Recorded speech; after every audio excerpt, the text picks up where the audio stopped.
Hello my dear students, आप सबका BPI spoken पर स्वागत है। तो इसी क्लास को हम दोबारा से करते हुए, क्योंकि जो पहले मैंने वीडियो डाली थी उसमें इसी नहीं आ रही थी बिल्कुल भी, और मैंने कंप्लीट वीडियो अपलोड कर दी। तो ये टेक्निकल इश्यूज होते रहते हैं, बड़े बड़े शहरों में छोटी छोटी नहीं बड़ी बड़ी बातें होती रहती हैं। तो चलिए दोबारा से क्लास को स्टार्ट करते हैं। पहला शब्द है हमारा talk of the time town. तो ये हमारा ईडियम है और इसका मतलब होता है कि हर कोई उस चीज के बारे में या उस व्यक्ति के बारे में बात कर रहे हैं। वार्तालाप हो रही है पूरे टाउन में। तो मतलब वो व्यक्ति जो है वो एक चर्चा का विषय है, या वो जैसे किसी कोई एक नया रेस्टोरेंट खुला हो तो सब लोग उसके बारे में बात कर रहे हैं, वो भी टॉक ऑफ द टाउन हो जाएगा। जैसे अभी चारों तरफ में बाढ़ आ रही है, ये भी टॉक ऑफ द टाउन है। अभी चारों तरफ में इसी विषय के बारे में बात हो रही है। तो टॉक ऑफ द टाउन मतलब उसी टॉपिक के बारे में मैक्सिमम लोग जो हैं वो बात कर रहे हैं। तो a person or thing that many people in a town city etcetera are talking about. तो एक व्यक्ति हो सकता है, एक वस्तु हो सकती है जिसके बारे में बहुत सारे जो लोग हैं वो बात कर रहे हैं, वो चर्चा का विषय बना हुआ है। हमने सेंटेंस में रखा, her new hair style is the talk of the town. तो जो उसका नया हेयर स्टाइल है ना, वो टॉक ऑफ द टाउन है। मान लेते हैं वो एक स्कूल में पढ़ती है या एक कॉलेज में पढ़ती है, और हर पर्सन उसके ही हेयर स्टाइल के बारे में बात कर रहा है। हो सकता है उसके जो पहले हेयर हों वो बहुत लंबे हों, उसके बाद उसने उसने एकदम शॉर्ट करा लिया हो, और अब एकदम डिफरेंट ही लुक दे उसका लुक आ रहा हो। तो हर एक इंसान उसी के बालों के बारे में बात कर रहा है। कोई उसकी रियल में तारीफ कर रहा होगा, तो कोई उससे जेलस हो रहा होगा।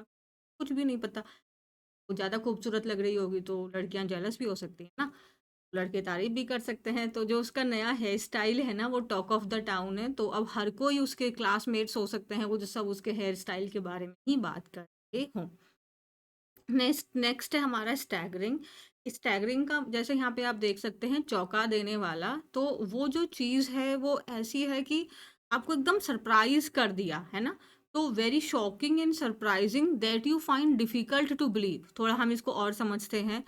स्टैगरिंग, जैसे यहाँ पे आप देखेंगे, they were charged a staggering amount for painting the house.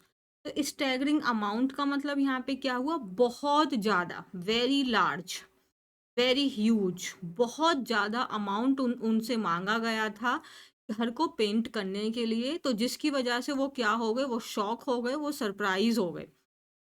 तो स्टैगरिंग का मतलब क्या हो जाता है, कोई भी चीज़ जो बहुत ज़्यादा बड़ी हो, बहुत ह्यूज हो, बहुत लार्ज हो, है ना, मेमोथ हो, वास्ट हो वो चीज़।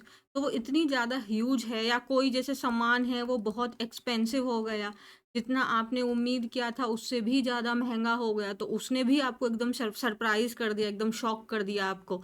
तो वो चीज़ कैसी है, एकदम चौंका देने वाली है, एस्टोनिशिंग है, सरप्राइजिंग है। ओवरवेल्म का मतलब होता है किसी भी चीज़ से भर जाना, ठीक है? फुल फुल ऑफ, किसी चीज़ से भर जाना, फिल्ड विद।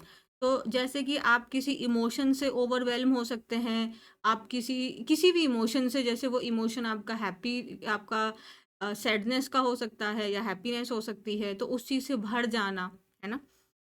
अगर हम उसके एंटोनिम में देखें तो एकदम नॉर्मल है, अनइम्प्रेसिव है, कैजुअल है, यूजुअल है, जैसी वो चीज़ जनरली होती है, कोई चीज़ उसके अंदर में चौंका देने वाली नहीं है। तो they were charge a staggering amount for painting the house. तो हाउस को पेंट करने के लिए उनसे जो अमाउंट मांगा गया था वो बहुत ज़्यादा था। अगर हमने पूछा, ओ वाह, घर तो अच्छा पेंट करवाया है, कितना पैसा लगा है?"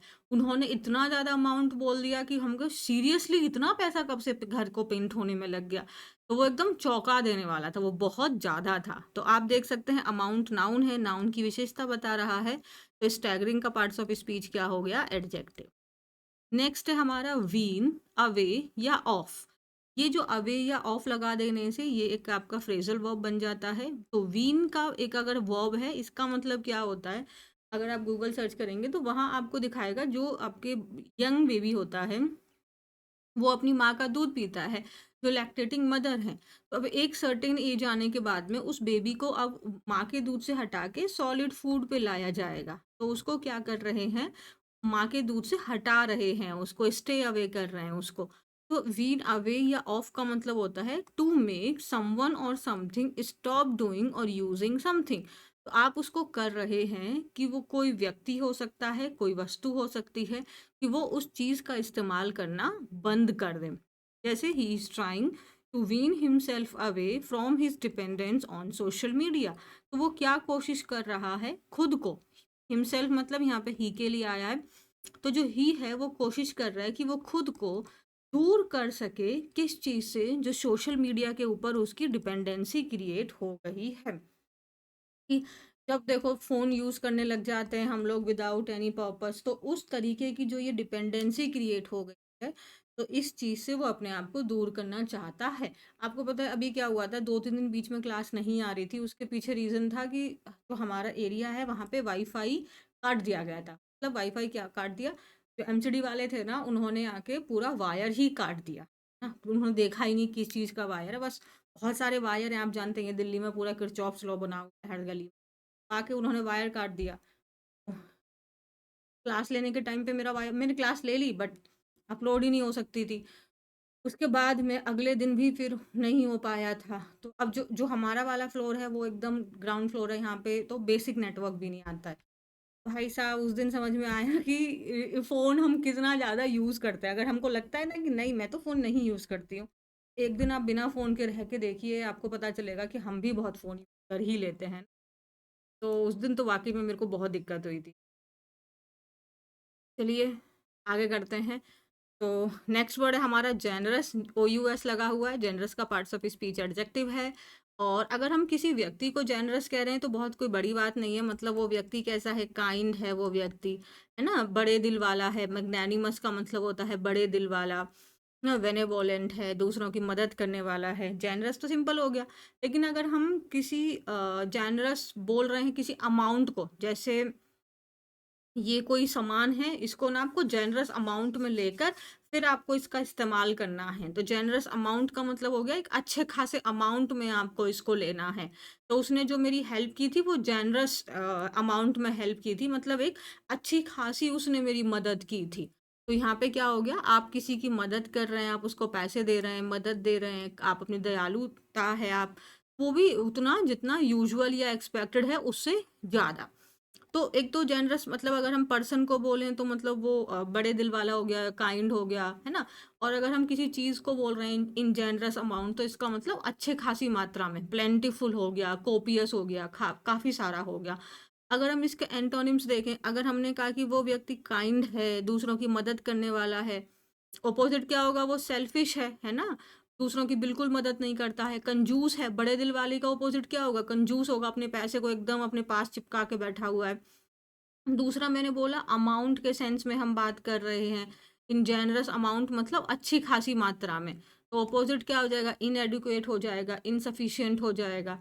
तो सेंटेंस देखें, it was generous of you to lend me the money. तो आपने जो मुझे पैसा उधार दिया, इस चीज ये आपके, ये जो चीज़ है ये बहुत ज़्यादा जेनरस है। नेक्स्ट वर्ड क्या है हमारा, रिग्रेस, OUS है, again parts of speech adjective है।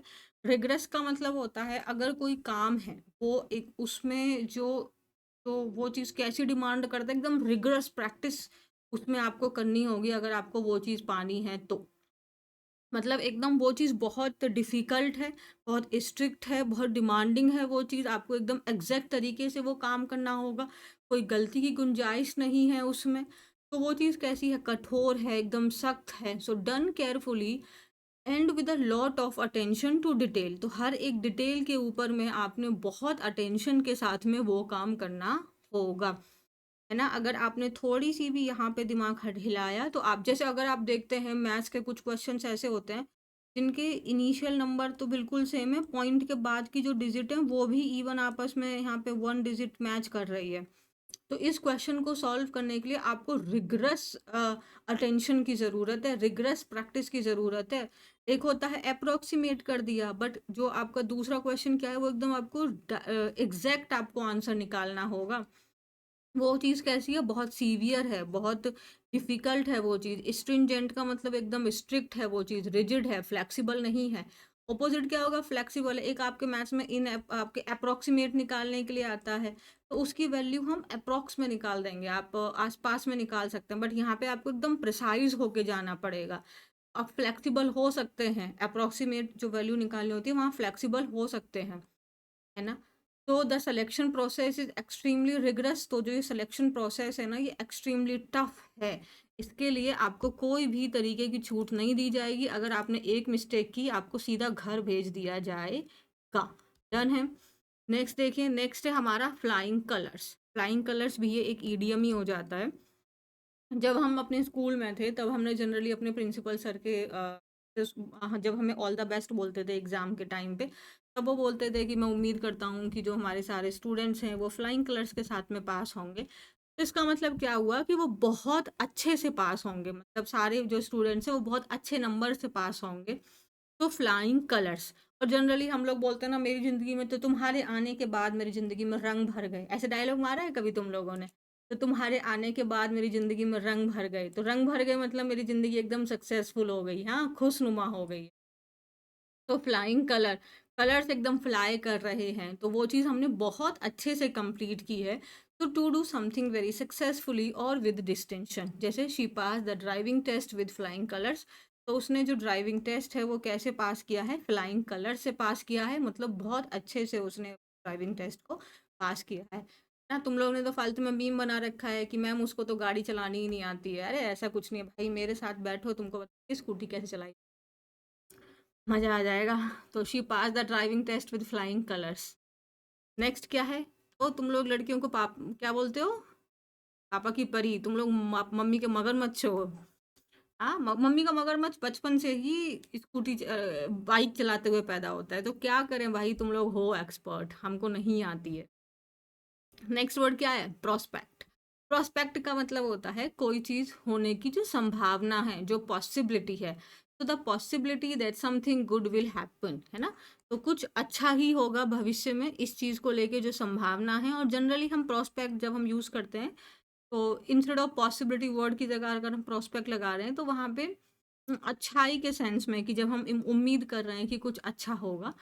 ठीक है, एक प्रोस्पेक्ट का मतलब कैंडिडेट भी होता है, बहुत सारे मीनिंग है, बाद में डील कर लेंगे। जैसे एंटिसिपेशन हो गया, मतलब आप अनुमान लगा रहे हैं।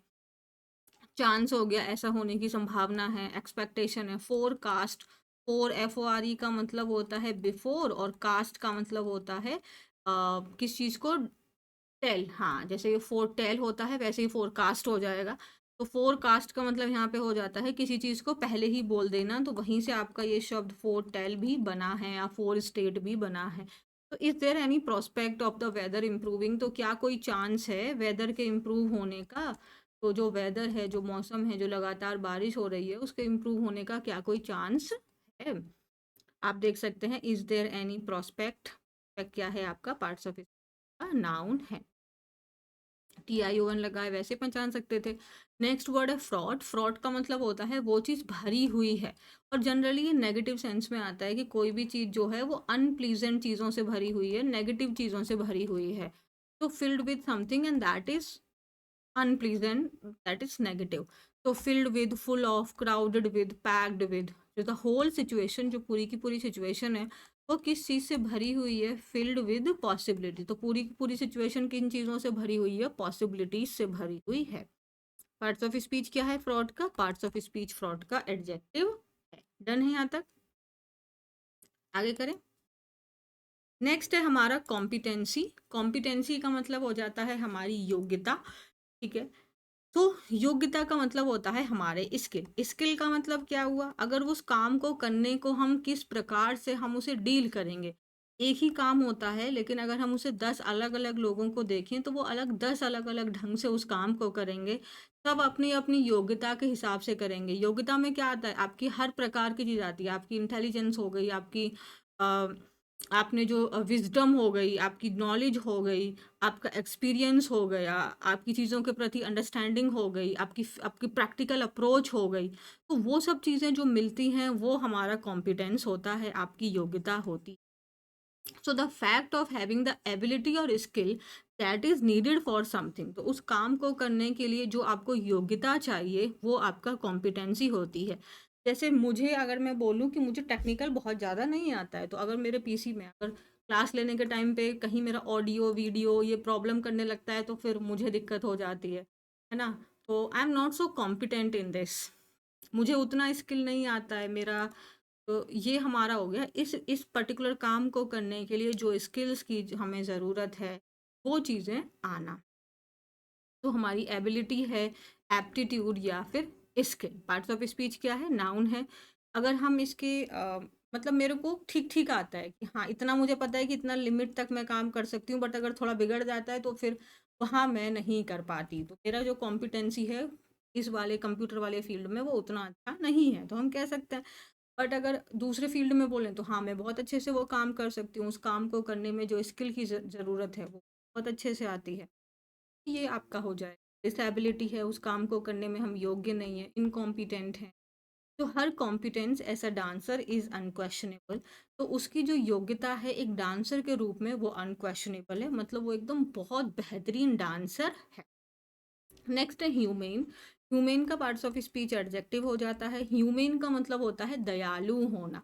आप जब काइंड हैं दूसरों के प्रति, जेनरस हैं आप दूसरों के प्रति, तो वो आपका ह्यूमेन होता है। तो being kind towards people and तो आप क्या हैं? कंपैशनेट हैं, बेनेवोलेंट हैं, काइंड हैं। एंटोनिम क्या होगा? एकदम आप क्रूर हैं, क्रूअल, ब्रूटल, हार्टलेस, रूथलेस, है ना, पिटीलेस। तो it is not humane to treat animals that way. हाँ, देखो अभी आप जानते हैं कि डॉग्स के साथ में सुप्रीम कोर्ट का क्या डिसीज़न आया है, तो आपको लगता है कि ये चीज़ सही है? क्या ये ह्यूमेन एक्ट है? आप मुझे बताइएगा, आपका क्या आपके इस बात के ऊपर आपका क्या स्टे है? आपकी क्या कॉल है जो सुप्रीम कोर्ट ने बोला कि सारे स्ट्रीट डॉग्स हैं, उन्हें एक जगह कन्फाइन कर दिया जाए? Do you think this is the humane act? What is your say about it? Now let's see, हमारे आज एक और शब्द मिले हैं हमको, कॉग्निशन एंड मेटाकॉग्निशन। कॉग्निशन का मतलब क्या होता है? जो आप पढ़ रहे हो, ये भी तो एक कॉग्निशन है। कॉग्निशन का मतलब हुआ आप एक्वायर कर रहे हो नॉलेज को, एक्वायरिंग नॉलेज। कॉग्निशन का मतलब है एक्वायरिंग नॉलेज। एक्वायर करना मीन्स प्राप्त करना, ऑब्टेन करना। आप चीज़ों को अंडरस्टैंडिंग आप एक्वायर कर रहे हो। तो एक्वायरिंग नॉलेज एंड अंडरस्टैंडिंग, हम नॉलेज और अंडरस्टैंडिंग कैसे एक्वायर करते हैं? पढ़ाई करके, एक्सपीरियंस लेके, चीज़ों को देख के, समझ के, है ना, थॉट्स के थ्रू, एक्सपीरियंस, सेंसेस के थ्रू हम चीज़ों को एक्वायर कर रहे। बट अगर वही चीज़ के बारे में जब मैं समझ पाऊँ कि हाँ, अगर आप अभी पढ़ रहे हैं, आप नॉलेज एक्वायर कर रहे हैं, this is your cognition ability. चीज़ों को समझ पा रहे हैं आप। बट अगर मैं बोलूँ मेटा कॉग्निशन क्या हो जाएगा? जो समझ रहे हैं उसके बारे में आप समझें। कहे क्या बोल रहे हो मैम, बड़ा कंफ्यूजिंग हो गया। सी, अपनी ही जो थिंकिंग है, हमारा ही जो थॉट्स है, उसको जब हम समझ पाते हैं, वो मेटा कॉग्निशन होता है। कॉग्निशन का मतलब हो गया आप जानकारी प्राप्त कर रहे हैं, ये है कॉग्निशन। मेटा कॉग्निशन है जो जानकारी प्राप्त की है उसके बारे में आप सोच रहे हैं कि मैंने ये कैसे, मतलब हाँ, मुझे ये चीज़ आ गई है, आपको पता चल गया कि हाँ, ये चीज़ मैं समझ गया। नहीं, ये चीज़ मुझे समझ नहीं आ रही है, इस चीज़ को मुझे इस तरीके से करना चाहिए, या मैंने जो किया ये ऐसे नहीं होना चाहिए था। तो जब हम अपने खुद के थॉट्स के बारे में सोच रहे होते हैं, जब हम अपने अपने खुद के थॉट्स के बारे में हम कंटेम्पलेट कर रहे होते हैं, तो वो मेटाकॉग्निशन होता है। तो metacognition is the awareness and understanding of one's own thinking process. हमारी अपनी ही थिंकिंग प्रोसेस के बारे में जब हम जागरूक हैं, हम समझ रहे हैं, वो प्रोसेस हमारा मेटाकॉग्निशन होता है। राइट? तो जैसे अगर आप अभी पढ़ रहे हैं, suppose metacognition is when you realise you are not understanding a paragraph. तो मेटाकॉग्निशन, देखो कॉग्निशन है कि आप बस पढ़ते जा रहे हैं, पढ़ते जा रहे हैं, तो ये आप एक नॉलेज एक्वायर कर रहे हैं। बट जब आप अपने ही थॉट्स में समझे कि नहीं नहीं, मुझे यहाँ पे समझ में नहीं आया, मुझे ये पैराग्राफ समझ नहीं आया, वर्ड समझ नहीं आया, ये सेंटेंस समझ में नहीं आया, अब आपने फिर डिसाइड किया कि मुझे इसको दोबारा से पढ़ना है, या मुझे इसके जो डिफिकल्ट शब्द हैं उनको मुझे सर्च करना है ना? बहुत बार आपने अपनी लाइफ में देखा होगा, बहुत लोग होते हैं, अरे! ये तो मैंने इस तरीके से सोचा ही नहीं था। तो वो मेटाकॉग्निशन वहाँ पे चीज़ों लोग क्या हैं, उस पे थोड़ा कम फ़ोकस करते हैं। अपनी ही थिंकिंग के बारे में हम लोग नहीं सोचते हैं कि जो मैंने ये काम किया, इसको मुझे कैसे किया? हम अपनी ही खुद की थिंकिंग को अवेयर नहीं हैं। दिस इज़ योर मेटाकॉग्निशन, जब आप अपनी ही थिंकिंग को लेके अवेयर होते हैं।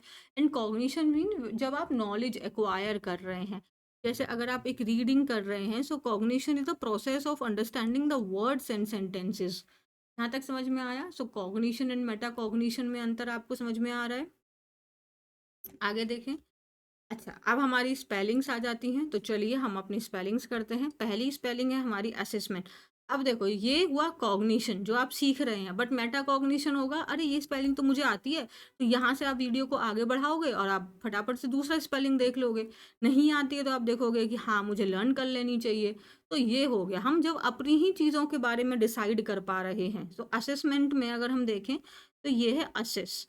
एसेस क्या है? ये वर्ब है। एसेस करना मतलब किसी चीज़ को आप इवेलुएट कर रहे हैं, उसको आप चेक कर रहे हैं, उसके ऊपर आप अनुमान लगा रहे हैं, गैस कर रहे हैं। एसेस की स्पेलिंग क्या होती है? अगर हम देखें तो इसमें दो वॉवल हैं, ए और ई, और दोनों के साथ में ही डबल एस जुड़ा हुआ है, बन गया एसेस। तो ए ई दो वॉवल हैं, दोनों के साथ ही एस एस जुड़ गया, so S S A double S E double S. अब अगर आपको देखोगे तो आपको ऐसा आपको लगेगा हाँ ये ठीक तो है, ऐसा हो सकता है ना, या ऐसे हो सकता है, हाँ ये ठीक है। आप ऐसे कंफ्यूज हो सकते हैं, तो आप क्या याद रखेंगे? एसएस में जो होता है वो डबल एस होता है और फिर ई के बाद भी डबल एस होता है। ठीक है, तो एसिस और मेंट लगा दिया, तो ये हमने क्या बना दिया है? अपना नाउन बना दिया है। Strategy, strategy STRATEGY, STRATEGY, strategy STRATEGY के कुछ बना सकते हैं क्या?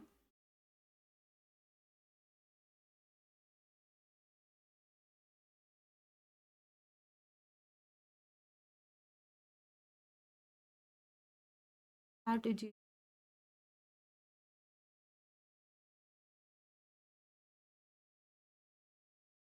रॉन्ग होने का संभावना कहाँ जा? जरा बताना इसमें, इस शब्द में आप कहाँ मिस्टेक करते हैं? देखो हमेशा ना स्पेलिंग्स को लर्न करने का तरीका, जो मैंने यहाँ पे स्पेलिंग लिखी है उन स्पेलिंग्स को आप देखो। मैम ने असेसमेंट लिखा है तो इसको पॉज करो, असेसमेंट को अपने आप लिखो। आपने देखा आपकी स्पेलिंग ऑटोमेटिकली करेक्ट है, हाँ ठीक है, बस उसको एक दो बार आगे अपने आप को रिवाइज करो, आगे बढ़ जाओ। अगर आपने देखा नहीं मैंने एक एस लगाया था, बल्कि यहाँ पे तो दो एस आ रहे हैं, मतलब आपका यही मेन एरिया है जहाँ पे आप मिस्टेक कर रहे हैं, बस उस पे आपको फोकस करना है, तो आज का आपका काम हो गया। तो पहले ये शब्दों को, ये इनको आप खुद से लिखेंगे, उसके बाद आप देखेंगे आप मिस्टेक कहाँ कर रहे हैं, आपका मिस्टेक क्या है और फिर उसका करेक्ट वर्जन क्या है। तो स्ट्रैटेजी में अगर आप क्या गलती कर रहे हैं आप देखिए और फिर उसको आप करेक्ट करिए। नेक्स्ट वर्ड है हमारा एम्फेसिस। एम्फेसिस होता है, और एक शब्द भी आपने देखा होगा, आपको शायद कंफ्यूजन भी हो गया होगा, एक होता है एम्फेसाइज। इन दोनों में क्या अंतर है? ये है आपका नाउन और एम्फेसाइज जो है ये आपका वर्ब है। एम्फेसिस का मतलब होता है किसी भी चीज़ पर जोर, और एम्फेसाइज का मतलब होता है किसी भी चीज़ पर जोर देना। ठीक है, तो एम्फेसाइज SIZE, एम्फेसाइज इसका मतलब वर्ब यानी जोड़ देना, और इसके साथ में हम लोग फिक्स प्रेपोजिशन ऑन लगाते हैं, बट एम्फेसिस, सॉरी, हम जब एम्फेसाइज जो है हमारा इसके साथ हम ऑन नहीं लगाते, क्योंकि जोड़ देना ऑलरेडी हो गया, तो यहाँ पे प्रेपोजिशन की ज़रूरत नहीं है, बट नाउन के साथ में हम लोग ऑन लगाते हैं। तो एम्फेसिस ऑन, जब आप इसे नाउन की तरह यूज़ कर रहे हैं, नाउन की तरह क्या है, नाउन ही है, क्योंकि दो अलग अलग स्पेलिंग है, तो फिर कंफ्यूजन नहीं होगा। एक एम्फेसिस है, ये नाउन है, इसके साथ ऑन आएगा। दूसरा क्या है? एम्फेसाइज है, SIZE है, स्पेलिंग में डिफरेंस है, लास्ट में ZE है, इसमें सिर्फ S है। तो ये वर्ब है, इसका मतलब जोड़ देना, इसके साथ ऑन नहीं आएगा। डन है। नेक्स्ट है हमारा ऑब्सेशन। ऑब्सेशन में जो आप याद रखेंगे, एक इसमें सिंगल एस होता है और फिर डबल एस होता है। अरे हाँ, सेशन की स्पेलिंग की लर्न कर लो यार, सेशन की लर्न कर लो। ऑब्सेशन में क्या होता है? सेशन की स्पेलिंग होती है, तो सेशन की स्पेलिंग क्या होती है? SESSION। ओ हाँ, ये तो बड़ा आसान हो गया। ऑब्सेशन में आपका OB प्लस सेशन होता है, तो SESSION हो गया। नेक्स्ट वर्ड है हमारा एडमिनिस्टर। तो एडमिनिस्टर में आप देखेंगे मिनिस्टर आपको साउंड आ रहा है, सो मिनिस्टर MINISTER होता है। और अगर हम इस मिनिस्टर के अंदर में एड जोड़ देंगे, एडमिनिस्टर का पार्ट्स ऑफ स्पीच नाउन होता है, इसका मतलब होता है किसी भी चीज़ को कंट्रोल करना। तो एडमिनिस्टर करना मतलब उस चीज़ को कंट्रोल करना। तो ये हो गया एक शब्द, तो आपको ये मिल गया एडमिनिस्टर, मतलब किसी भी चीज़ को कंट्रोल कर रहे हैं। और चीज़ को कंट्रोल करने वाले को एडमिनिस्ट्रेटर कहते हैं। तो ADMINIST, यहाँ तक तो सेम ही है, और लास्ट में फिर ट्रेटर RATOR लगा दिया, तो ये व्यक्ति हो गया, ये वो पर्सन हो गया जो उन चीज़ों को कंट्रोल कर रहा है, जिसको हिंदी में प्रबंधक कहते हैं। प्रबंधक मतलब जो प्रबंध हैं, जो चीज़ें हैं उनको कंट्रोल करना कि वो चीज़ें सही से हो रही हैं कि नहीं हो रही हैं। तो एडमिनिस्टर एक आपका TER, पूरा मिनिस्टर की स्पेलिंग में एड जोड़ देंगे तो वो वर्ब हो गया, मतलब किस चीज़ को कंट्रोल करना। और एडमिनिस्ट्रेटर हो गया उस चीज़ को कंट्रोल करने वाला, one who administer things, that means one who control. ठीक है। तो असेसमेंट में डबल एस आता है, ASSESS। स्ट्रैटेजी में RATE होता है। एम्फेसिस एंड एम्फेसाइज का अंतर आपको याद रखना है। ऑब्सेशन में OB के बाद में सेशन लगा दो, SESSION। एडमिनिस्टर होता है एड, पूरा पूरा मिनिस्टर और एड होगा, तो इसका वर्ब है कंट्रोल करना। बट एडमिनिस्ट्रेटर में क्या होता है, एडमिनिस्ट और लास्ट में टी तक तो ठीक है, बट RATOR। यहाँ तक डन है। आगे देखें। ओके, अब हमारी बारी आ गई है रीड करने की। So let's see why we need to look beyond marks, grades and percentiles. तो हमें क्यों ज़रूरत है कि हम देखें मार्क्स, ग्रेड्स और परसेंटाइल्स के बियॉन्ड, मतलब हमें मार्क्स, ग्रेड्स और परसेंटाइल्स के बाहर देखने की हमें क्यों ज़रूरत है, हम आज इसी चीज़ के ऊपर में बात करेंगे। बहुत अच्छा एक आर्टिकल है। Let's start. During admission during admission season, marks, grades and percentiles are the talk of the town. Admission season के दौरान में जो मार्क्स हैं, ग्रेड्स हैं और जो परसेंटाइल हैं, यही चर्चा का विषय है। हर इंसान इसी के बारे में बात कर रहा है, अरे तुम्हारे कितने मार्क्स आए, इस कॉलेज में एडमिशन नहीं हो पाएगा, ये वो, तो मार्क्स ही मार्क्स के बारे में बातचीत हो रही। Staggering number of students have scored very high marks and outstanding grades. Staggering का मतलब यहाँ पे a very large number of, very huge number of, तो बहुत सारे स्टूडेंट्स हैं जिन्होंने क्या स्कोर किया है, बहुत अच्छे मार्क्स किए हैं, आउटस्टैंडिंग ग्रेड्स उन्होंने स्कोर किए हैं। Some have manage to score centum even in the art subject, और कुछ ऐसे स्टूडेंट्स भी हैं जिन्होंने इवन 100 आउट ऑफ 100 भी लेके आए हैं, वो इवन आपके आर्ट्स के सब्जेक्ट में। मैथ्स में, फिजिक्स में 100 ला पाना थोड़ा इजी होता है एज कंपैरिजन टू आर्ट्स के सब्जेक्ट में, क्योंकि वहाँ पे हमको पूरी चीज़ें लिखनी होती हैं। यहाँ तो फिर भी हमें न्यूमेरिकल सॉल्व करना है, क्वेश्चन सॉल्व करना है, तो वो तो एक फिक्स प्रोसीजर हो गया। बट फिर भी आर्ट्स के सब्जेक्ट में आपको पूरा लिखना होता है, थ्योरी होती है, तो वहाँ 100 on 100 लाना थोड़ा डिफिकल्ट टास्क हो जाता है। वहाँ भी 100 on 100 लेके आए हैं कुछ बच्चे तो। लेकिन क्या ये जो, but this raise a question, लेकिन ये जो इतने हाई मार्क्स आ रहे हैं, ये एक क्वेश्चन उठाता है, क्या रेज करता है, is there a strong correlation between marks and competencies. तो क्या एक बहुत स्ट्रॉन्ग कोरिलेशन है, मीन्स संबंध है आपका मार्क्स के बीच में और स्किल्स के बीच में। कॉम्पिटेंसी का मतलब हो जाता है स्किल्स के बीच में। तो क्या अगर आपके अच्छे मार्क्स आ रहे हैं तो इसका मतलब आप बहुत अच्छे कॉम्पिटेंट भी हो गए हैं, आपकी बहुत अच्छे स्किल्स भी हो गए हैं। सैडली आंसर क्या है, नो। इसका मतलब आपके अच्छे मार्क्स आ रहे हैं, इसका मतलब ये नहीं है कि आपके अंदर में स्किल्स भी बहुत ज़्यादा हों। प्रॉब्लम क्या है, प्रॉब्लम देखते हैं। Where is the gap, gap कहाँ पर है, और how should it be addressed, और इसे हम किस प्रकार से इसे हम सही कर सकते हैं। देखें क्या है इसमें प्रॉब्लम और हम इसे कैसे सही कर सकते हैं। मोस्ट टीचर्स, जो ज़्यादातर टीचर्स हैं, including those in colleges and universities, are generous in awarding marks and grades so that they do not invite criticism that their students have not perform well in the exam. तो जो ज़्यादातर teachers हैं, जिसमें आपके वो teachers में college और universities के टीचर्स भी इन्वॉल्व हैं, ये जेनरस होते हैं, मतलब काइंड होते हैं। ठीक है। क्या देने में, बच्चों को मार्क्स देने में, मतलब ज़्यादा मार्क्स नहीं काटते हैं, दे देते हैं, चलो इतना इतना तो लिखा ही है, इसी पे भी इसको मार्क्स दे देते हैं, स्टेप मार्किंग कर देते हैं, अच्छे ग्रेड्स दे देते हैं। सो दैट मीन्स, ताकि, दे किसके लिए आया है, टीचर्स के लिए, ताकि टीचर्स को क्रिटिसिज्म ना झेलनी पड़े कि जो उनके स्टूडेंट्स हैं उन्होंने अपने एग्ज़ाम्स में अच्छा परफॉर्म नहीं किया। इसीलिए टीचर्स भी क्या करते हैं, बच्चों को अच्छे खासे नंबर दे देते हैं। ठीक है, तो ये दे किसके लिए आया, टीचर्स के लिए आया। और देयर स्टूडेंट किसके स्टूडेंट हुए, ये टीचर्स के स्टूडेंट हुए। तो टीचर्स है इसलिए यहाँ पे देयर भी आया है। स्टूडेंट्स हो गया तो हमारा स्टूडेंट्स क्या है, सब्जेक्ट प्लूरल हुआ, तो यहाँ पे हैव के साथ हमने V3 लगा दिया। यहाँ तक समझ में आया। तो मोस्ट टीचर्स इंक्लूडिंग आपका प्रपोजिशन है, तो ये सब अगर आप काट देंगे तो टीचर्स के लिए सब टीचर सब्जेक्ट हुआ। वर्ब कौन हो गई, are. Teachers are generous in awarding, in क्या है, प्रपोजिशन। प्रपोजिशन के बाद अगर आपका वर्ब आएगा तो ING में आएगा, awarding marks and grades. So that means ताकि, आगे रीज़न बता रहे हैं, ताकि रीज़न बता रहे हैं हम, जब भी हमें रीज़न बताना होता है तब हम लोग सो दैट का यूज़ करते हैं। दे प्लूरल है इसीलिए हमने यहाँ पे डू हेल्पिंग वर्ब के रूप में लगाया है, और मेन वर्ब के रूप में हमने यहाँ पे क्रिटिसिज्म लगाया है। डन है। The assessment pattern itself also certainly promotes high grades.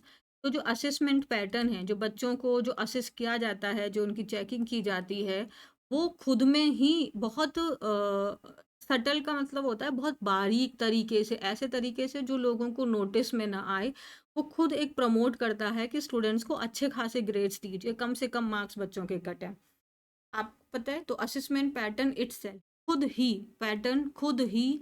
अब यहाँ पे आप देखेंगे तो वर्ब कौन है, प्रमोट्स। सब्जेक्ट कौन है, पैटर्न। पैटर्न कैसा है, सिंगुलर, तो यहाँ पे क्या आ गया, प्रमोट्स। सर्टली का मतलब हो गया एडवर्ब, किस तरीके से एडवर्ब सॉरी, किस तरीके से, बहुत बारीक तरीके से ये प्रमोट करता है बच्चों को हाई ग्रेड्स ही मिले। तो मोस्ट क्वेश्चंस, जो ज़्यादातर क्वेश्चंस होते हैं एग्जाम्स में, वो रिमेंबर एंड रिकॉल क्वेश्चंस होते हैं। मतलब आप उनको याद करिए, स्टोर करिए अपनी मेमोरी में, और फिर उसको आप रिकॉल करिए, वापस याद करिए। रिमेंबर का मतलब उसको स्टोर करना, रिकॉल मीन्स उसको फिर मेमोराइज करना, याद करना। जो सिर्फ आपकी रोट मेमोरी को टेस्ट करते हैं, मतलब आपकी रटने की क्षमता को टेस्ट करते हैं। And there are hardly any higher order questions that test the ability to think, analyze, evaluate, and apply concepts and theories learned in classrooms to real life. और मुश्किल से ही आपके हायर ऑर्डर क्वेश्चंस होते हैं जो आपकी एबिलिटी को check करें, किस प्रकार की एबिलिटी, आपकी सोचने की एबिलिटी, चीज़ों को एनालाइज करने की, उनको समझने की, और उन कॉन्सेप्ट्स को, उन थ्योरीज को जो आपने क्लासरूम में इस्तेमाल किया, सीखा है, उनको आप रियल लाइफ में इस्तेमाल कर पाएँ। ऐसे तो बहुत ही कम क्वेश्चंस होते हैं। बहुत सारे इंस्टीट्यूशंस में जो आपका कॉन्टिन्यूअस फॉर्मेटिव या इंटरनल असेसमेंट, या हम उसको सेशनल्स कहते हैं, जो हमारे एग्जाम्स होते हैं, विच अकाउंट फॉर मतलब जो इस चीज़ के बराबर होते हैं, close to 40% of total marks. तो जो हमारे सेशनल्स होते हैं वो टोटल मार्क्स के अराउंड 40% के करीब होते हैं। और ये खुद एक जो प्रोसेस है, ये रिगरस नहीं है, बहुत रिजिड नहीं है, बहुत टफ नहीं है, बहुत डिमांडिंग नहीं है, बहुत लीनियंसी इसमें बढ़ती जाती है। टीचर्स जो हैं वो जेनरसली अवॉर्ड कर देते हैं anywhere between 70 to 90% on the argument that student need to be help to come out in flying colours. तो टीचर्स अपनी ही तरफ से बच्चों को मार्क्स दे देते हैं, है ना, तो कि वो जो बच्चे हैं वो एक अच्छी तरीके से वहाँ से पास हो जाए। तो इसका मतलब ये हुआ कि अगर आपके अच्छे मार्क्स आए तो आपके स्किल्स बहुत अच्छे हैं, ये कोई डायरेक्ट रिलेशन इसका नहीं है। आपने बहुत ऐसे अपनी लाइफ में, मैंने खुद देखे हैं जिनके मार्क्स तो अच्छे नहीं आते हैं, बट अगर उनको रियल प्रैक्टिकल अप्रोच पूछी जाए तो वो बहुत ब्रिलियंट होते हैं।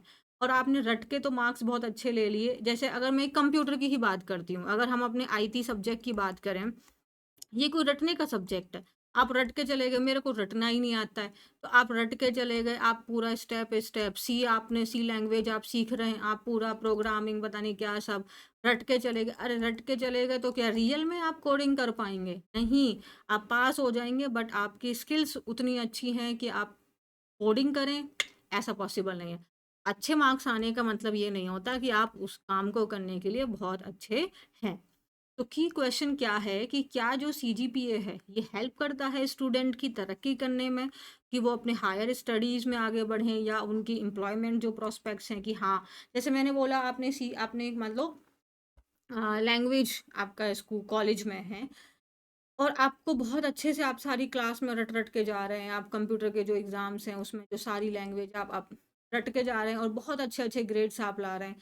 तो क्या मतलब आप जो ये आपकी जो IT कंपनीज होती हैं वहाँ आपको उतने ही अच्छे से जॉब मिल जाएगी? वो तो आपको प्रैक्टिकल अप्रोच करेंगे, वो तो रियल PC पे आपसे वो कोडिंग करवाएंगे। और अभी तक तो हमने सिर्फ़ कॉपी में किताब से रटा, कॉपी में पेल दिया, अब हमें यहाँ तो आता ही नहीं है। तो बात तो खराब हो गई ना, फिर आपको वो जॉब ही नहीं मिलेगी। अब वहाँ पे आपसे कम नंबर लेके आया हुआ बच्चा है, लेकिन उसकी प्रैक्टिकल अप्रोच बहुत अच्छी है, घर पे जाके वो प्रैक्टिकली उन चीज़ों को करता है। मार्क्स कम आए हैं, लेकिन प्रैक्टिकल अप्रोच अच्छी है, तो वो आपसे पहले जॉब ले ले। सच बात है ना ये? So many students who secure excellent marks are unable to secure admission in premier institutions for their masters and research programs to crack job interviews. तो बहुत सारे स्टूडेंट्स हैं जिन्होंने बहुत अच्छे मार्क्स लेके आए हैं, लेकिन फिर भी वो एक बहुत रेप्यूटेड इंस्टीट्यूशंस में एडमिशन नहीं ले पा रहे हैं अपनी आगे फर्दर स्टडीज़ के लिए, या वो जॉब इंटरव्यूज़ क्रैक नहीं कर पा रहे हैं। क्यों? क्योंकि रट के तो हमने मार्क्स ले लिए, बट अब हमें प्रैक्टिकल नॉलेज तो है ही नहीं, तो हम आगे प्रोसीड ही नहीं कर पा रहे हैं। And this is the reflection of their cognitive capabilities and the educational system. और ये क्या है? ये रिफ्लेक्शन है, जो रियल वर्ल्ड में जब हम आते हैं, ये रिफ्लेक्शन होता है जो एक्चुअली में हमारी कॉग्निटिव कैपेबिलिटीज़ है। हमने सीखा, हमने नॉलेज तो एक्वायर की, बट उस नॉलेज में हमने खुद को मेटा कॉग्निशन में ही नहीं पहुंच पाए। हमने खुद ही नहीं समझ पाए कि ये मैं प्रैक्टिकल अप्रोच कैसे करूँ। मेरे साथ भी जो प्रॉब्लम है ना, वो यही है कि जब तक मुझे ये समझ नहीं आता ये पढ़ने का फ़ायदा क्या है, इसको अप्रोच रियल लाइफ में कैसे लेके आएंगे, मेरे को वो चीज़ समझ ही नहीं आती है। पता नहीं ये अच्छा है कि बुरा है। तो रटने वाला सिस्टम मेरे साथ भी नहीं हो पाता है। आप भी बताना, आप में से कितने स्टूडेंट्स हैं जिनको ये सेम प्रॉब्लम आती है। ये रिफ्लेक्शन है हमारी कॉग्निटिव कैपेबिलिटीज़ का और हमारे एजुकेशनल सिस्टम का। Their CGPAs have given them a false sense of excellence. अब मैंने बोला एक स्टूडेंट ए है, एक स्टूडेंट बी है। एक स्टूडेंट के मान लेते हैं 9.5 सीजीपीए आए हैं, है ना? और एक स्टूडेंट के मान लेते हैं 8 ही सीजीपीए आया है, बट इसकी नॉलेज जो थी वो प्रैक्टिकल थी। ये जो पढ़ता था ना, ये प्रैक्टिकल चीज़ों से पढ़ता था, कंप्यूटर पे चीज़ों को अप्लाई करता था, उनके बारे में पता था, इसको रियल लाइफ चीज़ें पता थी। इसने सिर्फ बुकिश नॉलेज ले ली, मार्क्स तो अच्छे आ गए। अब दोनों लोग जब इंटरव्यू में बैठेंगे तो किसके सक्सेसफुल होने के चांसेस ज़्यादा हैं? ऑब्वियसली बी के ज़्यादा हैं। ठीक है, वहाँ पे उसके मार्क्स कम है, बट जब बात तो मेन वहाँ पे प्रैक्टिकल नॉलेज की होगी ना, तो इसीलिए जो सीजीपीए है वो स्टूडेंट को एक फॉल्स सेंस दे देता है एक्सीलेंस का, कि मैं तो बहुत ब्रिलियंट हूँ, मेरा तो भला होगा ही होगा। ऐसा बिल्कुल भी नहीं है। प्रैक्टिकल नॉलेज बहुत बहुत ज़रूरी है। तो अब हम स्ट्रैटेजी, अब हम इसको सुधार कैसे सकते हैं? How can this be set right? इसको सही कैसे किया जा सकता है? By creating and promoting an ecosystem with a decent correlation between student competencies and grade. By proposition है, फिर बताया आपको, वर्ब आया तो आईएनजी फॉर्म में आया, एंड दो शब्दों को जोड़ रहा है, दोनों ही आईएनजी में आ गए। तो by creating, by promoting, by by repeat ना करें। जैसे अगर हम एक बात बोलें 4x प्लस आपका यहाँ पे हो जाता है 20x, मतलब मान लेते हैं ये स्क्वायर है, तो यहाँ पे कॉमन क्या है? 4 कॉमन है और यहाँ पे x कॉमन है दोनों में, तो x बाहर निकाल लेंगे तो यहाँ क्या बचेगा? सिर्फ x, और यहाँ पे बचेगा 5, 5 ही बचेगा ना। इसका मतलब ये 4x² plus 20x is equal to 4x bracket x plus 5 same as, क्योंकि हमने इस बाय को कॉमन ले लिया। लेकिन अब ये क्रिएटिंग एंड प्रमोटिंग दोनों के साथ है, बाय प्रपोजिशन है, तो क्रिएटिंग के साथ भी आईएनजी आएगा, प्रमोटिंग के साथ भी आईएनजी आएगा। हमें एक इस प्रकार का इकोसिस्टम क्रिएट करने की, उसको बढ़ावा देने की, जिसमें एक रिलेशन बैठ पाए स्टूडेंट की जो पढ़ाई है, जो मार्क्स हैं, और उसकी जो कॉम्पिटेंसी है, जो उसके स्किल्स हैं, उसके बीच में एक रिलेशन आपका फिट होना चाहिए। Student should be helped to think beyond CGPAs and transition to the real world where skills and competencies both cognitive and meta cognitive matters. Students की हेल्प करनी चाहिए कि वो मार्क्स के बियॉन्ड जाकर भी सोच पाएँ। वो रियल वर्ल्ड में अपने आप को ट्रांसफ़ॉर्म कर पाएँ, जहाँ पे जो स्किल्स हैं, जो कॉम्पिटेंसीज़ हैं, दोनों ही हमारी कॉग्निटिव और मेटा कॉग्निटिव दोनों ही वहाँ पे महत्वपूर्ण होती हैं, दोनों ही मैटर करती हैं। They should realize that critical thinking, problem solving, and communication skills and emotional intelligence are crucial to navigate the complexities of life. और स्टूडेंट्स को ये चीज़ भी रियलाइज़ करवाने में मदद करनी चाहिए, टीचर्स को, पेरेंट्स को, कि हमारी क्रिटिकल थिंकिंग कि टफ सिचुएशन में हम किस प्रकार से सोचें, प्रॉब्लम सॉल्विंग हमारी अप्रोच, कम्युनिकेशन स्किल। आपके पास नॉलेज बहुत है, इंग्लिश में आपने हाई एकदम फुल मार्क्स आ रहे हैं, लेकिन बोलना ही नहीं आता है, तो किस बात की इंग्लिश आपको आती है? आपकी कम्युनिकेशन स्किल बहुत अच्छी होनी चाहिए, आपकी इमोशनल इंटेलिजेंस होना चाहिए, आप अकॉर्डिंग टू सिचुएशन डिसीजन लेने की आपके अंदर एबिलिटी होनी चाहिए। ये बहुत क्रूशियल है, ये बहुत इंपॉर्टेंट है। जो हमारी स्कूल एंड कॉलेज के बाहर जो लाइफ की कॉम्प्लेक्सिटीज़ होती हैं, उसको अंडरस्टैंड करने के लिए, उसको नेविगेट करने के उनको एनकरेज करना चाहिए कि वो जो टेक्स्ट बुक्स हैं, जो एग्ज़ाम्स हैं, जो ग्रेड्स हैं, उनसे आगे बढ़ें, उनसे बाहर निकलें और एक रियल वर्ल्ड में वो स्टेप इनटू करें, जहाँ पर उनको असेस किया जाएगा, उनको चेक किया जाएगा, उनको इवैल्यूएट किया जाएगा, ना ही सिर्फ़ उनके मार्क्स के दम पे, बल्कि उनकी जो कॉग्निटिव एबिलिटीज़ हैं, जो ह्यूमन क्वालिटीज़ हैं, उनके बेसिस पे उनको चेक किया जाएगा। इंटरव्यू जो आप क्लियर करेंगे, आप अपने मार्क्स के दम पे नहीं, आपके एकदम टॉपर टॉपर हैं आप, तो डेफ़िनेटली आपको प्रेफ़रेंस मिलेगी।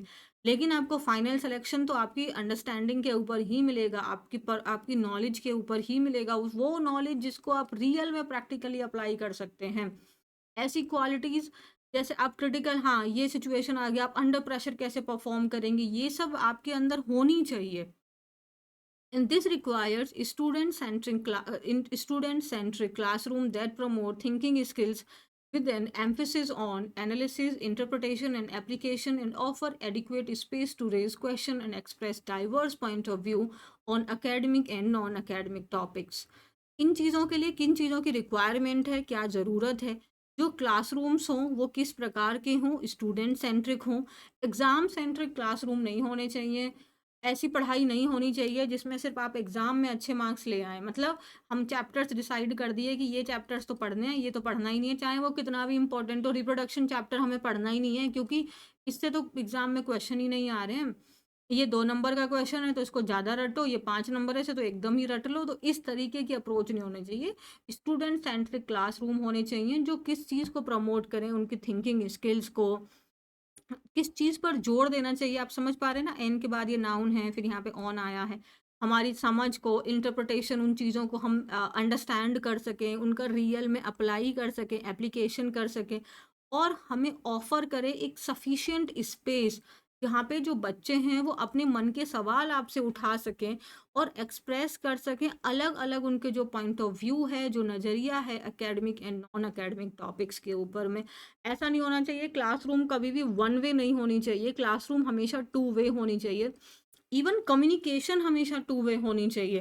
पेरेंट्स के साथ में कभी-कभी हमारी कम्युनिकेशन वन वे ही होती है। वो लोग आते हैं, अपनी बात बोलते हैं और चले जाते हैं। हमारी साइड से कोई बात सुनी ही नहीं गई है, तो ये कभी भी चीज़ सक्सेसफुल हो ही नहीं सकती है। दोनों तरफ से चीज़ें होनी चाहिए। हमेशा चीज़ें टू वे रहेंगी तो ज़्यादा सक्सेसफुल होने के चांसेज़ हैं। ये जो ऑब्सेशन है, ये जो पागलपन है ना मार्क्स एंड ग्रेड्स के ऊपर में, इसको रिप्लेस करना चाहिए। इसको अब by a focus on life skills that will prepare future ready citizens who can contribute to making the world a better place to live in. अब ये जो पागलपन है ना कि बच्चे के अच्छे मार्क्स आए तो मतलब वो बहुत इंटेलिजेंट है, कम मार्क्स आए तो मतलब वो बुद्धू है। इस नंबर्स के, ग्रेड्स के ऑब्सेशन से हट के अब हमें लाइफ स्किल्स के ऊपर आना चाहिए। जो वो इस स्टूडेंट को प्रिपेयर कर सकें, फ्यूचर रेडी सिटीजन्स बन सकें और जो रियल में एक अच्छा वर्ल्ड बनाने में, एक अच्छी दुनिया बनाने में अपना कंट्रीब्यूशन दे सकें। फाइनल एनालिसिस में higher educational institutions should promote an ecosystem that weans students away from a memory based educational system and nurture their thinking capacities. तो जो हायर एजुकेशनल इंस्टीट्यूशंस हैं, इवन मैं तो बोलती हूँ प्राइमरी से लेके आपके अपर लेवल तक, हमेशा किस चीज़ को प्रमोट करना चाहिए, जो बच्चे हैं वो थिंक, मतलब देखो वीन्स स्टूडेंट्स अब किन चीज़ों से बच्चों को दूर रखना चाहिए, मेमोरी बेस्ड, मतलब सिर्फ रट लो, रटने से काम नहीं चलेगा। अब मैं यहाँ पे बात बोलूँ, इस इंग्लिश में मैंने रटा नहीं है।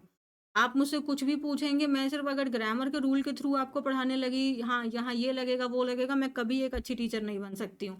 बट अगर मैंने इन चीज़ों को समझा, अगर मैं क्वेश्चंस के बाहर निकल के चीज़ों को जब समझने लगेंगी, तो फिर आप मुझसे कुछ भी पूछिए, मुझे भी मज़ा आएगा, आपको प्रॉब्लम नहीं होगी।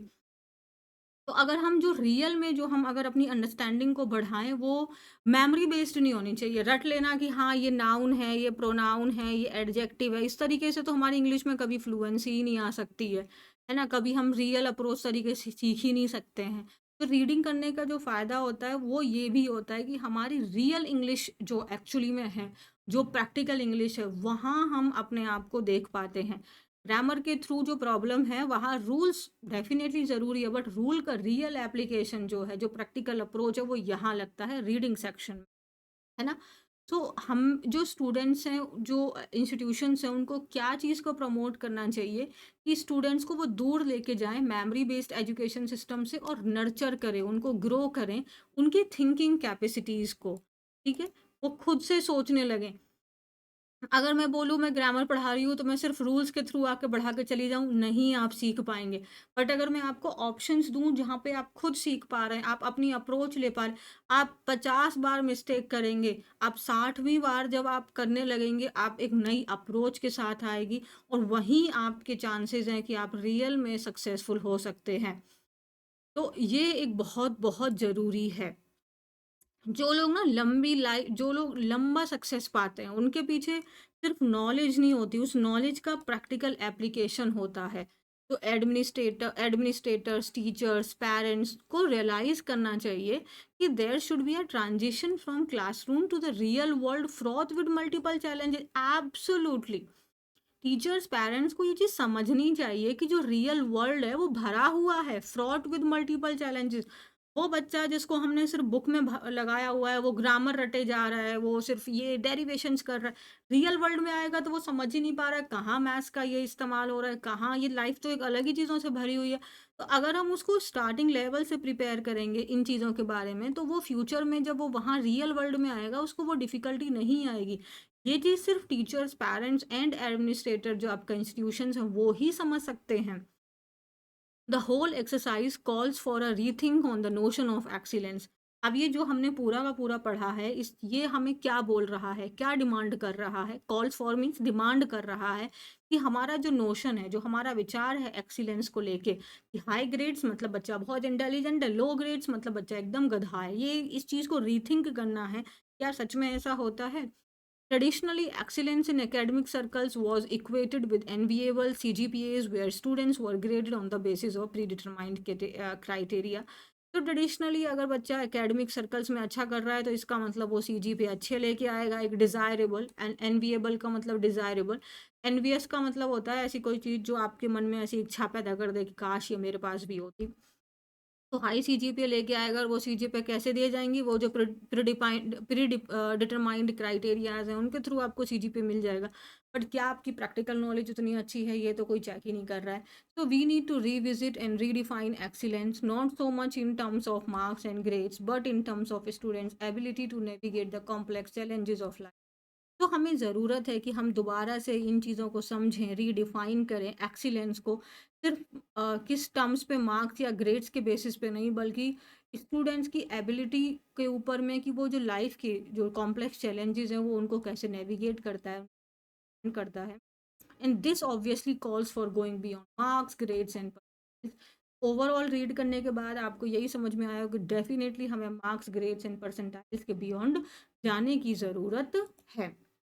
मैं तो कंप्लीटली इस बात से एग्री करती हूँ कि हमें सच में मार्क्स के ऊपर में जितना हम स्कूल्स में जोर देते हैं, अगर हमने उतनी ही प्रैक्टिकल नॉलेज के ऊपर जोर दिया होता तो हम सबकी लाइफ बहुत डिफरेंट होती और बहुत बेटर भी हो सकती थी। सो आपका क्या कॉल है इन चीज़ों के ऊपर में? मार्क्स एंड परसेंटेज क्या रोल प्ले किए हैं आपकी खुद की लाइफ में?